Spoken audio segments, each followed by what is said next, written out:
Hello all my dear student, कैसे हैं आप सब। आई होप कि आप लोग काफ़ी अच्छे होंगे। एंड आज का क्लास आप सभी के लिए काफ़ी इंपॉर्टेंट क्लास होने वाली है। जैसे कि आप सभी को पता होगा, हम लोग एक नए सीरीज का स्टार्ट किए जहाँ पे हम लोग 2009 से लेकर के अब तक जितने भी प्रश्न पूछे गए हम लोग सारे प्रीवियस ईयर के क्वेश्चन पेपर को हम लोग सोल्यूशन करेंगे। क्योंकि आपको बता दें कि अब जो है बोर्ड के पास कोई नया क्वेश्चन जो है नहीं बनता है, क्योंकि आपका क्वेश्चन सिलेबस से बनेगा। और अब तक 14-15 साल के जो भी क्वेश्चन पेपर पूछे गए हैं वो सारे क्वेश्चन जो है लगभग आपका सिलेबस से पूछ लिया गया है। अब बाहर क्वेश्चन बनता नहीं, तो मैं आपको 100% गारंटी करता हूँ कि यहाँ पे जो 90% जो आपको क्वेश्चन बनेंगे क्वेश्चन बैंक से, यानी प्रीवियस ईयर से क्वेश्चन से बनने वाले हैं। इसलिए अगर आप लोग प्रीवियस ईयर की अच्छी तरह से तैयारी कर लेते तो आपके एग्जाम की तैयारी जो है काफी हद तक जो है अच्छी हो जाएगी। इसलिए आप सभी से रिक्वेस्ट करूंगा, आज का क्लास आप सभी को हर हाल में एंड तक बने रहना है, सारे क्वेश्चन को अच्छी तरह से रिवीजन कर लेना है, देखना है किस प्रकार के प्रश्न आपके एग्जाम में सेट हुए। ठीक है, तो इस सीरीज में हम लोग शुरू से लेकर के अब तक जितने भी पेपर पूछे गए हम लोग सारे पेपर को कंप्लीट करेंगे। सभी सब्जेक्ट का मिलेगा, चिंता नहीं करना है, बस आप लोग मेरे सपोर्ट करेंगे। इस क्लास को आप लोग अधिक से अधिक बच्चों तक शेयर कीजिए, जल्दी जल्दी आप लोग शेयर करेंगे और लाइक करके मुझे मोटिवेट करें, ताकि आपके जो भी डिमांड हो हम आपके डिमांड के अनुसार सारी क्लास जो है रेगुलर करते रहें। ठीक है, तो स्टार्ट करते हैं। आज की इस क्लास में हम बात करें क्लास 12 इंटरमीडिएट एग्जामिनेशन 2009 का ये क्वेश्चन पेपर है, जो कि हम लोग का इकोनॉमिक्स, जिसको हम लोग अर्थशास्त्र कहते हैं। ठीक है, इसमें जो आपका 2009 में जो पैटर्न था कुछ इस प्रकार से था, 40 एमसीक्यू 40 ऑब्जेक्ट था, 10 आपका 3 मार्क्स वाला क्वेश्चन और 5 जो है आपका 5 मार्क्स वाले क्वेश्चन में भी था। ठीक है, इस तरह से आपका टोटल जो है प्रश्न संख्या 55 होती है, जिसमें आपको समय जो दिया रहता है 3 घंटा 15 मिनट का रहता है। ठीक है, तो चलिए आज की इस क्लास में स्टार्ट करते हैं और देखिए कि अगर आप लोग 2009 में एक पेपर देते तो आप कितना मार्क्स ला सकते थे अभी की तैयारी के अकॉर्डिंग। ठीक है, तो चलिए स्टार्ट करते हैं हम लोग फर्स्ट क्वेश्चन से। जैसे कि आप लोग देख पा रहे हैं, फर्स्ट क्वेश्चन आपके समक्ष स्क्रीन पे पूछ रखा है हम लोग को, राजकोषीय नीति के अंतर्गत निम्न में से किसे शामिल किया जाता है। फटाफट से आप लोग बताइए इस क्वेश्चन का आंसर आप लोग क्या करिएगा। तो इस क्वेश्चन का जो आंसर हो जाएगा हमारा सार्वजनिक व्यय, बिल्कुल सही होगा। कर, बिल्कुल सही होगा। और सार्वजनिक ऋण, बिल्कुल। ये सभी चीजों को हम लोग जो है किसके अंदर शामिल करते हैं, तो राजकोषीय नीति के अंदर शामिल करते हैं। तो बोले सर ऑप्शन यहाँ पे डी बिल्कुल हमारा करेक्ट आंसर हो जाएगा। क्या हो जाएगा, ऑप्शन डी होगा, विच of the following included under fiscal policy. तो आप लोग को इंग्लिश में भी दी गई है, आप लोग जो है इंग्लिश वाले इंग्लिश में भी देख सकते हैं। आपका आंसर ऑप्शन डी होने वाली है। ठीक है, नेक्स्ट क्वेश्चन पूछ रखा हम लोग को, कह रहा है कि भारत का केंद्रीय बैंक जो है वो क्या है, बताओ कौन सा बैंक जो कि भारत का केंद्रीय बैंक के अंतर्गत आएगा। तो बोलो सर भारतीय रिजर्व बैंक, बिल्कुल सही होगा। बताओ क्या क्वेश्चन नंबर 2 का आप लोगों ने ऑप्शन नहीं बता रखा है, तो 100% सभी का ऑप्शन सी आना चाहिए। The central bank of India is reserve bank of India. ठीक है, so correct answer should be option A. ठीक है, आगे बढ़ते हैं। नेक्स्ट क्वेश्चन क्या पूछ रखा हम लोग को कि निम्नलिखित में कौन सा शाख नियंत्रण का परिणाम तक उपाय नहीं है। बताओ क्वेश्चन 3 का आप लोग क्या आंसर करेंगे। तो सर इस क्वेश्चन का जो आंसर होगा खुले बाजार की प्रक्रिया, बताओ क्या होगा। तो ये नहीं होगा। बैंक दर नहीं होना चाहिए। नैतिक दबाव बोलेंगे सर ऑप्शन सी यहाँ पे करेक्ट हो जाएगा, which of the following is not effective measure of credit control. ठीक है, so correct answer is option C, moral pressure. So option C यहाँ पे moral pressure, option C correct करना है आप लोगों को। आगे बढ़ते हैं, क्वेश्चन पूछ रखा हम लोग को, राष्ट्रीय आय में निम्न में से किसे सम्मिलित नहीं किया जा सकता है। वो तो सॉरी क्या बोल रहा हूँ मैं, राष्ट्रीय आय में निम्न में से किसे सम्मिलित नहीं किया जा सकता है। जल्दी से आंसर करेंगे इस क्वेश्चन का आंसर क्या होगा। बोले सर इस क्वेश्चन का आंसर वृद्धावस्था में पेंशन, बिल्कुल है। ठीक है, शेयर बिक्री से प्राप्त आय को, बिल्कुल। उसके बाद सभी हो जाएगा, ऑप्शन डी में दिया हुआ सभी, option D, all of this correct answer option D. ठीक है, आगे देखते क्वेश्चन पूछ रखा हम लोग को, मुद्रा का कार्य जो है वो क्या है। मुद्रा का कार्य क्या है, बताओ। काफी इजी क्वेश्चन है। विनिमय का माध्यम, बिल्कुल है। मूल्य का संचय, बताओ होगा कि नहीं होगा, बिल्कुल होगा। 5 नंबर क्वेश्चन का आपको ऑप्शन डी बताना है, इनमें से सभी आपका जो है करेक्ट आंसर होगा। मूल्य का मापक, ये जो रुपया होता है ना उसका सभी ये काम हो सकते हैं, हम लोग सभी चीजें को मतलब इस्तेमाल कर सकते हैं। ठीक है, the function of money is, यहाँ पे जो है मेजरमेंट ऑफ वैल्यू, वैल्यू के माप के लिए, मूल्य का मापने के लिए। ठीक है, स्टोर ऑफ वैल्यू, कितना जमा है कितना स्टॉक में है उसके लिए। ठीक है, सभी चीजों के लिए हम लोग करेक्ट करेंगे ऑप्शन डी। कह रहे हैं हम लोग को समष्टि अर्थव्यवस्था का संबंध जो है वो क्या है, काफी इंपॉर्टेंट क्वेश्चन का। 6 नंबर क्वेश्चन को देखिए, इस क्वेश्चन का आप लोग क्या आंसर करेंगे। तो समष्टि अर्थव्यवस्था का जो संबंध होता है ना वो आपका कीमत स्तर से नहीं होता है, रोजगार स्तर से नहीं होता है, राष्ट्रीय स्तर पर उत्पादन से। जो राष्ट्रीय स्तर पर जो उत्पादन होगी उसी को हम लोग समष्टि अर्थव्यवस्था के अंतर्गत रख सकते हैं। ठीक है, याद रखेंगे यहाँ पे 6 नंबर क्वेश्चन का जो आपका आंसर जो है ऑप्शन सी होना चाहिए। समष्टि, एक होता है व्यष्टि, एक होता है समष्टि। तो समष्टि क्या है, बड़े लेवल पे होता है। ठीक है, और एक जो व्यष्टि होता है वो छोटे लेवल पे, तो राष्ट्रीय स्तर पर जो उत्पादन से होता है। ऑप्शन हमारा जो है सी यहाँ पे करेक्ट आंसर होने वाली है। ठीक है, चलिए आगे देखते हैं क्वेश्चन 6-7 में क्वेश्चन को, समष्टि स्तर पर जो है निर्णय लेता है वो कौन लेता है। काफी लाजवाब सा क्वेश्चन होगा। 7 नंबर क्वेश्चन देखिए, यहाँ पे जो समष्टि जो स्तर पर जो निर्णय जो लेता है ना, वो लेता है आपका परिवार, बिल्कुल नहीं लेता है, राज्य नहीं लेता है, आपका फर्म जो होता है, जो फर्म होता है वो लेता है, ऑप्शन बी। ठीक है, ऑप्शन बी यानी जो एक कंपनी होता है, फर्म जो होता है वो लेता है। आपका आंसर जो है ऑप्शन बी आना चाहिए। कह रहा है कि the general theory of implement internet and money पुस्तक के लेखक कौन है? देखो काफी लाजवाब सा क्वेश्चन है, ये क्वेश्चन कई बार एग्जाम में पूछा गया है। तो बताओ क्वेश्चन नंबर 8 का आप लोग क्या आंसर करेंगे? तो सर जे एम किन्स ने, who wrote the book the general theory of implement internet and money, इसके लेखक जो हमारा हो जाएगा जेम्स किन्स, ऑप्शन सी सभी का आंसर आना चाहिए। ठीक है, आगे देखते क्वेश्चन पूछ रखा है, निम्नलिखित में से कौन सही है, इनमें से कौन जो है सही बताना आप लोग को। बताइए 9 नंबर क्वेश्चन का आप लोग क्या आंसर करोगे? तो 9 का जो है हमारा जो है एनएनपी बराबर जीएनएनपी माइनस घिसावट, जो कि आपका ऑप्शन सी यहाँ पे बिल्कुल करेक्ट आंसर होने वाली है। आगे देखते क्वेश्चन पूछ रखा है, राष्ट्रीय आय की गणना में निम्न में से किसे बचना चाहिए? राष्ट्रीय आय की गणना में निम्न में से किससे बचना चाहिए? बताओ फटाफट से। क्वेश्चन 10 का आप लोग क्या आंसर करोगे? बोलेंगे सर यहाँ पे बहुल गणना नहीं होगा, एकल गणना नहीं होगा, क्या होगा? फिर ऑप्शन सी होगा दोहरी गणना। आपका आंसर ऑप्शन सी आना चाहिए। आगे देखते हैं क्वेश्चन पूछ रखा हम लोग को, माइक्रो जिसका अर्थ होता है छोटा, बताया आप लोग को, माइक्रो जिसका अर्थ होता है छोटा। ठीक है, एंड इस क्या कहते हैं, इनमें से कौन सी भाषा से उद्भूत हुआ है? ये जो कहाँ से उत्पन्न हुआ है बताना आप लोग को फटाफट से। 11 नंबर क्वेश्चन का आप लोग क्या आंसर करेंगे? ये ग्रीक भाषा का है, माइक्रो कौन सी भाषा का? ये ग्रीक भाषा का। आप लोग पढ़े होंगे फर्स्ट चैप्टर में चीजें दी गई है कि माइक्रो जो ली गई वो ग्रीक भाषा से ली गई। क्या आपने ऑप्शन सी करेक्ट किया? बिल्कुल सभी का आंसर जो है सही आना चाहिए। ठीक है, चलिए आगे बढ़ते हैं। और जो मैक्रो होता है एम ए वाला, वो क्या होता है? बड़ा होता है। ठीक है, और माइक्रो क्या होता है? छोटा होता है। कर हम लोग अर्थव्यवस्था को वर्गीकृत जो किया जाता है वो किसके द्वारा किया जाता है? बताओ फटाफट से। 12 नंबर क्वेश्चन हम लोग क्या करेंगे? पूंजीवाद या बाजार अर्थव्यवस्था के रूप में? बिल्कुल क्या होगा? ऑप्शन ए होगा, ऑप्शन ए हमारा करेक्ट हो जाएगा। अर्थव्यवस्था को वर्गीकृत किया जा सकता है पूंजीवादी या बाजार अर्थव्यवस्था से, मिश्रित अर्थव्यवस्था के रूप में, केंद्रीय नियोजित या समाजवादी अर्थव्यवस्था के रूप में, इनमें सभी ही लग रहा है जी। बताओ इस क्वेश्चन का क्या आप लोगों ने डी बता रखा है या ऑप्शन ए बता रखा है? क्वेश्चन 12 का फिलहाल जो मैं ऑप्शन डी कर रहा हूँ, एक बार आप लोग कन्फर्म करके बता लीजिए कि डी होगा या नहीं होगा, मुझे भी अंदर से थोड़ा सा शक लग रहा है। क्वेश्चन 30 पूछ रखा है, इनमें से किस अर्थव्यवस्था में निजी क्षेत्र एवं सार्वजनिक क्षेत्र दोनों सह अस्तित्व होता है? बताओ 30 नंबर क्वेश्चन का आंसर क्या होगा? तो बोले सर निजी और क्या पूछ रखा है? सार्वजनिक क्षेत्र में, तो हो जाएगा हमारा मिश्रित अर्थव्यवस्था। दिख रहा है आप लोग को, निजी और सार्वजनिक जो होगा वो मिश्रित हो जाएगा। ऑप्शन सी सभी का आंसर आना चाहिए। 13 का आपका ऑप्शन सी हो जाएगा। 14 क्वेश्चन देखिए कि जब कुल उपयोगिता अधिकतम होती है तब सीमांत उपयोगिता क्या होती है? काफी लाजवाब सा क्वेश्चन है। तब सीमांत उपयोगिता जो शून्य हो जाती है, शून्य, ऑप्शन ए हमारा करेक्ट हो जाएगा। ठीक है, याद रखेंगे ऑप्शन सी। 15 क्वेश्चन करा कि मांग का नियम जो है व्यक्त करता है वो क्या करता है? फटाफट से बताइए। 15 नंबर क्वेश्चन का आप लोग क्या आंसर करेंगे? तो मांग का नियम जो व्यक्त करता है ये हो जाएगा हमारा वस्तु की कीमत तथा क्या कहते हैं मांगी गई मात्रा के बीच संबंध को। ठीक है, 15 का आपका आंसर ऑप्शन ए हो जाएगा। आगे क्वेश्चन देखिए दूसरे का हम लोग को 16 नंबर हो गया, 15 का 16 का हम लोग को, तटवस्था वक्र का सिद्धांत किसने प्रतिपादित किया था? बताओ 16 का आप लोग क्या आंसर करेंगे? तो 16 का जो आपको आंसर बताना है हमारा मार्शल बिल्कुल नहीं होगा, ये गोसेन नहीं होगा, आपका हो जाएगा हिक्सलेन नहीं होगा, सैम्पुलेशन हो जाएगा आपका, सैम्युलेशन। ऑप्शन डी हमारा जो है करेक्ट आंसर करेंगे इस क्वेश्चन का। आगे देखते कर हम लोग को, तटवस्था वक्र का झुकाव जो होता है वो कैसा होता है? 17 का जो आंसर हो जाएगा हमारा बाएं से दाएं की ओर, कहाँ होता है? बाएं से दाएं की ओर झुकाव होता है। कर हम लोग को तटवस्था वक्र विश्लेषण किस अवधारणा पर आधारित है? देखो इस क्वेश्चन का जो आंसर हमारा क्या होगा? कर्मागत मापे। कब?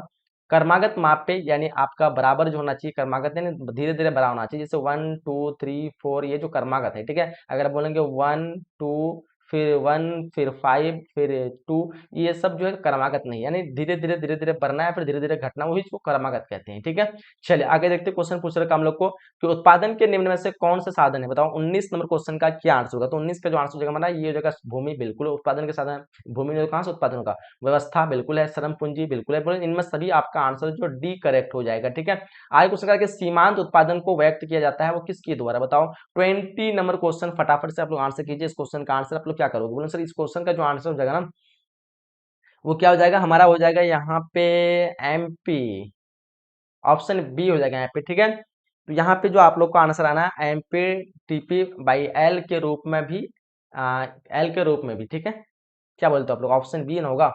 20 नंबर क्वेश्चन एक बार आप लोग कंफर्म कर लो इस क्वेश्चन को। फिलहाल आगे बढ़ती क्वेश्चन पूछ रखा हम लोग को कि गुणांक को निम्न में से किस सूत्र द्वारा, मतलब किस सूत्र द्वारा व्यक्त किया जाता है? बताओ फटाफट से यहाँ पे इस क्वेश्चन का आंसर आप लोग क्या करेंगे? के बराबर Y delta Y by delta I, या फिर के बराबर डेल्टा एस बाई आई। बताओ फटाफट से क्या होगा यहाँ पे। 21 नंबर क्वेश्चन का आप लोग का आंसर आना चाहिए ऑप्शन ए यहाँ पे करेक्ट आंसर हो जाएगा। आगे देखते क्वेश्चन पूछ रखा हम लोग को, निम्न में से कौन अप्रत्यक्ष कर है। बताओ 22 क्वेश्चन पूछ रखा, अप्रत्यक्ष कर जो है कौन सा हो जाएगा हमारा, जो है उत्पादन शुल्क या फिर सीमा शुल्क या फिर बिक्री कर या इनमें से सभी। 22 नंबर क्वेश्चन का आंसर जो होना चाहिए आपका उत्पादन शुल्क, जो हमारा क्या है ये अप्रत्यक्ष कर है। ठीक है, आगे देखते क्वेश्चन पूछ रखा हम लोग को, व्यापार शेष के अंतर्गत निम्न से कौन सी मंदे सम्मिलित होती है। बताओ फटाफट से आप लोग 23 नंबर क्वेश्चन का आप लोग क्या आंसर करोगे। मेरे से 23 नंबर क्वेश्चन पूछ रखा है, तो इस क्वेश्चन का आंसर जो आप लोग को करना है ना, वो करना है आप लोग को अदृश्य मंदिर। ठीक है, ऑप्शन यहाँ पे ए कर दो। आगे बढ़ते क्वेश्चन पूछ रखा हम लोग को, निम्न में से कौन सा वह एक पुल के निर्माण के दौरान उत्पन्न होता है। बताओ फटाफट से। 24 नंबर क्वेश्चन का जो आंसर हो जाएगा हमारा राजस्व व्यवस्था, बिल्कुल पूंजीगत व्यवस्था, वह हमारा जो आंसर दो हो जाएगा, यहाँ पे दोनों हो जाएगा। ठीक है, क्या हो जाएगा, ऑप्शन सी होगा और ब दोनों। आगे बढ़ते क्वेश्चन पूछ रखा हम लोग को कि भारत का वित्तीय जो वर्ष होता है क्या होता है, सबको पता होगा 1 अप्रैल से 31 मार्च जो हमारा जो भारत का वित्तीय वर्ष होता है। 25 नंबर क्वेश्चन का आपका आंसर जो ऑप्शन बी करेक्ट हो जाएगा। आगे क्वेश्चन देखिए कर हम लोग को, कोई उत्पादन या फर्म उत्पादन के साधनों जैसे भूमि, श्रम, पूंजी एवं कच्चे माल आदि का प्रयोग करते हुए अपने उत्पादन करती है, इस प्रक्रिया को क्या कहते हैं। तो देखो 26 नंबर क्वेश्चन आप लोग बताइए तो क्या कहते हैं, इसको हम लोग उत्पादन प्रक्रिया कहते हैं। क्या कहते हैं, उत्पादन प्रक्रिया, प्रोडक्शन प्रोसेस। ठीक है, याद रखेंगे। आगे बढ़ते क्वेश्चन नंबर 27 की तरफ देखिए कर हम लोग को कि कुल लागत बराबर जो होता है वो क्या होता है। 27 में क्वेश्चन पूछ रहे हम लोग को, कुल लागत बराबर जो होता है ना, वो होता है आपका टीवीसी प्लस टीएफसी, यानी कह सकते हैं हम लोग कुल परिवर्तनशील लागत प्लस कुल स्थिर लागत। क्या आप लोगों का आंसर ऑप्शन बी आया। 27 नंबर क्वेश्चन ध्यान से देखिए आप लोग। 28 नंबर क्वेश्चन को देखते बढ़ते हैं हम लोग। 28 नंबर क्वेश्चन की तरफ बढ़ते हैं, और ये 28 क्वेश्चन में किस बाजार में ए आर वक्र एक्स एक्स के समांतर होता है। बताओ फटाफट से 28 का आप लोग क्या आंसर करेंगे। तो बोले सर ये होता है हमारा पूर्ण प्रतियोगिता बाजार में। कौन से पूर्ण प्रतियोगिता बाजार। क्या आप लोगों का आंसर ऑप्शन ए है, बिल्कुल सही होगा। क्वेश्चन 29 का हम लोग को, एक अधिकार की निम्न में से कौन सी विशेषता है। बताओ 29 नंबर क्वेश्चन का आप लोग क्या आंसर करेंगे। तो इस क्वेश्चन का आंसर फर्म की कीमत, बिल्कुल सही है। ठीक है, कीमत भेद विभेद की ये सभी सही हो जाएगा। आपका ऑप्शन डी हमारा बिल्कुल करेक्ट करेंगे। आगे बढ़ते हैं, क्वेश्चन हम लोग को पूछ रखा है क्वेश्चन 30, निम्न में से किस में कीमत निर्धारण प्रक्रिया में समय तक का विचार प्रस्तुत किया गया है। बताओ फटाफट से। क्वेश्चन 30 का आप लोग क्या आंसर करोगे। तो इस क्वेश्चन का जो आंसर आप लोग को करना है ना, वो हो जाएगा आपका मार्शल। किसने, मार्शल। ऑप्शन सी आपका राइट हो जाएगा। क्वेश्चन पूछ रखा है कि पूर्ति स्वयं मांग का सृजन करती है, ये किसका कथन है। 31 नंबर क्वेश्चन देखिए, इस क्वेश्चन का जो आंसर हो जाएगा वो हो जाएगा हमारा जे बी से, ऑप्शन डी करेक्ट करेंगे। आगे क्वेश्चन पूछ रखा हम लोग को, केन्स के बचत निवेश विश्लेषण के अनुसार आय रोजगार संतुलन निर्धारण निम्न में से किस बिंदु पर होगा। देखो 32 नंबर क्वेश्चन का आप लोग क्या आंसर करोगे। तो देखो इस क्वेश्चन का क्या होगा, 32 का क्या होगा। आप लोग इस क्वेश्चन का करेक्ट आंसर बताओ। फिलहाल तो मुझे लग रहा है इनमें से कोई नहीं होगा। चलो 33 नंबर क्वेश्चन करा कि चक्रीय प्रवाह को निम्न में से कौन सा प्रकार है। बताओ 33 नंबर क्वेश्चन का आप लोग क्या आंसर करेंगे। तो इस क्वेश्चन का आंसर वास्तविक प्रवाह, मौद्रिक प्रवाह दोनों हो जाएगा। आपका ऑप्शन यहाँ पे सी बिल्कुल करेक्ट आंसर होना चाहिए। क्वेश्चन पूछ रखा है कि घिसावट वह निम्न में से किस में सम्मिलित रहता है। बताओ 34 नंबर क्वेश्चन का आप लोग क्या आंसर करोगे। 34 नंबर क्वेश्चन देखिए जल्दी से आंसर करेंगे। चलो जी, वेरी गुड वेरी गुड, सभी का आंसर आना चाहिए ऑप्शन ए। यहाँ पे GNP MP option A correct करेंगे। आगे क्वेश्चन देखिए, आगे क्वेश्चन पूछ रहे हम लोग को, क्या क्वेश्चन करा है कि एमपीसी सीमांत प्रयोग प्रवृत्ति का मान जो होता है वो क्या होता है। 35 क्वेश्चन देखिए, इस क्वेश्चन का आंसर आप लोग का आंसर आना चाहिए 0 से अधिक किंतु 1 से कम। ठीक है, चलिए क्वेश्चन 36 करके, मांग के निर्धारण तत्व जो है वो क्या है।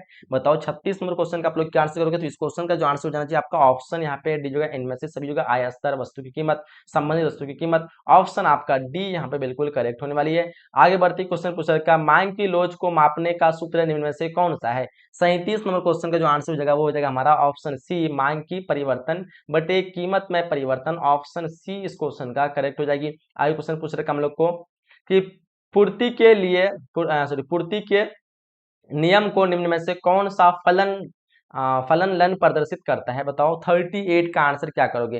तो इस क्वेश्चन का जो आंसर होगा एस बराबर एफ पी, ऑप्शन यहाँ पे सी बिल्कुल करेक्ट होना चाहिए। क्वेश्चन नंबर 39 देखिए, निम्न में से कौन सही है। तो इस क्वेश्चन का जो आंसर होता है आप लोग को टीवीसी बराबर टीसी माइनस टीएफसी, जो आपका आंसर बिल्कुल सही होगा ऑप्शन सी। चलिए आगे क्वेश्चन जो लास्ट क्वेश्चन होगा, किसी वस्तु में मानवीय आवश्यकता की पूर्ति की क्षमता को क्या कहते हैं। बताओ क्वेश्चन 40 का जो आंसर होगा उसको संतुष्टि कहते हैं। क्या कहते हैं, संतुष्टि कहेंगे। क्या आप लोगों का आंसर ऑप्शन बी आया। तो हम लोगों का जो पैटर्न था 40 एमसीक्यू था। तो आप बताओ 40 में से आप लोग कितने आंसर सही कर पाए हैं। अगर आप लोगों ने 40 में से 30 प्लस क्वेश्चन, अगर 35 प्लस क्वेश्चन या 30 क्वेश्चन भी सही किए हैं तो आपकी तैयारी लगभग जो ठीक ठाक हो गई है। अगर आप लोग जो इससे कम किए हैं तो बहुत ही जरूरत आपको तैयारी करने की जरूरत है, ठीक है। बहुत ही ज्यादा से ज्यादा आप लोग रिवीजन करिए। और चलिए हम लोग थोड़ा बहुत जो आप लोग को जो भी इन्फॉर्मेशन यहाँ पे दिया, अब चलते हैं हम लोग थोड़ा सब्जेक्टिव क्वेश्चन की तरफ, ठीक है। क्योंकि इकोनॉमिक्स के बारे में इतना तो कोई खास मुझे नॉलेज नहीं है, बट आप लोग का डिमांड था, इसकी वजह से मैंने आप लोग को बता दिया। अगर हो सकता है कोई क्वेश्चन आप लोग लगता है कि मैंने बाय मिस्टेक आपको गलत बता दिया, तो आप लोग एक बार रिसर्च करके कमेंट बॉक्स में बता दीजिए, ताकि मैं उसको जो है आगे से सुधार सकूं, ठीक है। क्योंकि सब्जेक्ट तो मैंने आप लोग को डिमांड पे सारा कुछ मैं चाहता हूँ कि उसकी तैयारी करके मैं आपको पढ़ाऊँ, बट क्या है कि अभी आपका जो एग्जाम करीब है, तो सोचा कि आपको जो है जो भी हो कम से कम थोड़ा जान बचाने के लायक जो है कुछ भी आपको दे दिया जाए, ठीक है।